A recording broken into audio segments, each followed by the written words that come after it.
Tankila Production. RWS Music. Asatoti kuta gore rinori matesti embaya taramba kukwangwaya zvinoda kutendwa kwamurise ndimi mbiri pazvose Jesu vakadai tinovatenda zvakadai mbiri kuna Jesu tititurutelele muchinda weru kare musamuterere Jesu vakadai tinovatenda zvakadai mbiri kuna Jesu tititurutelele muchinda weru kare usamuterere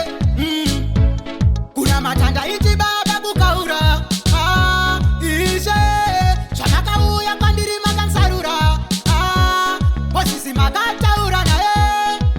pagomo reSinai Mwari ini taura ioneni Jesu vakadai tinovatenda zvakadai mbiri kuna Jesu tititurutelele muchinda weru kare musamuterere Jesu vakadai tinovatenda zvakadai mbiri kuna Jesu tititurutelele muchinda weru kare usamuterere aiwa baba maruva rega ndivatende baba makandibudisa murenje iko zvino kumberi ndiende chero rakwana roti ngengengenge pandasvika pese ipembe ndidati zita rafamba seguwa vakadzi vemusika vava kutondipuwa Jesu vakadai tinovatenda zvakadai mbiri kuna Jesu tititurutelele muchinda weru kare musamuterere Jesu vakadai tinovatenda zvakadai mbiri kuna Jesu tititurutelele muchinda weru kare usamuterere kuna matanda iti baba kukaura ishe zvamakauya kwandiri makansarura posisi makataura naye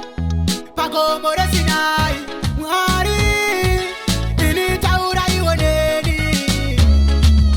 Jesu vakadai tinovatenda zvakadai mbiri kuna Jesu tititurutelele muchinda weru kare musamuterere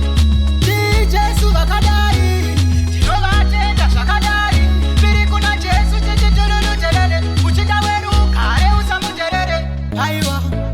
baba maruva rega ndivatende baba makandibudisa murenje iko zvino kumberi ndiende pero rakwana roti ngengengenge pandasvika pese ipembe ndidati zita rafamba seguwa vakadzi vemusika vava kutondipuwa